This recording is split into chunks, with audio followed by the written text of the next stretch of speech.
My name is Janet Newenham and I blog at journalistontheRun.com, which is a travel blog about solo travel adventures. So I've been travel blogging for about 6 years now. My travel blog actually started when I moved to South Korea back in 2009.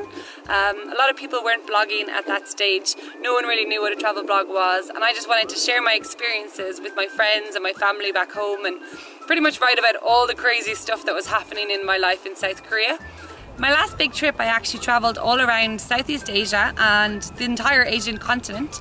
I was in Vietnam, Hong Kong, South Korea again for the third time.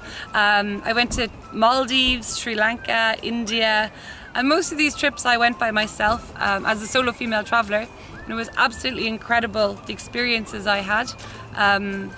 I stayed in some of the most beautiful hotels in the world. I stayed in some of the dirtiest hostels in the world, and all the experiences were different, but they were all amazing in their own way.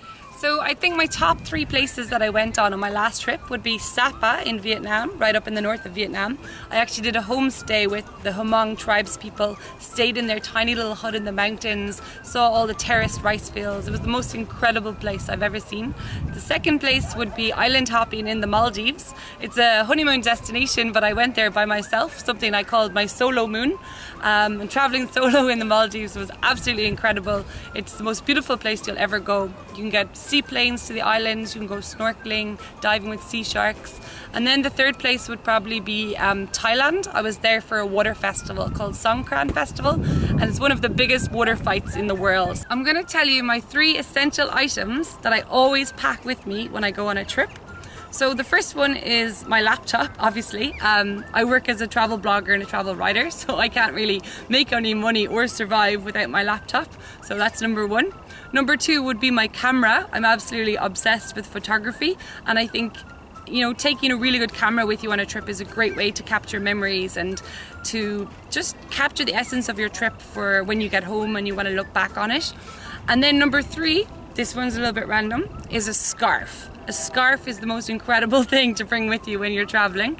Your scarf can be used as a blanket, it can be used as a tablecloth, it can be used to keep you warm on cold buses if you're traveling like 12 hours or 24 hours like I did once on a bus.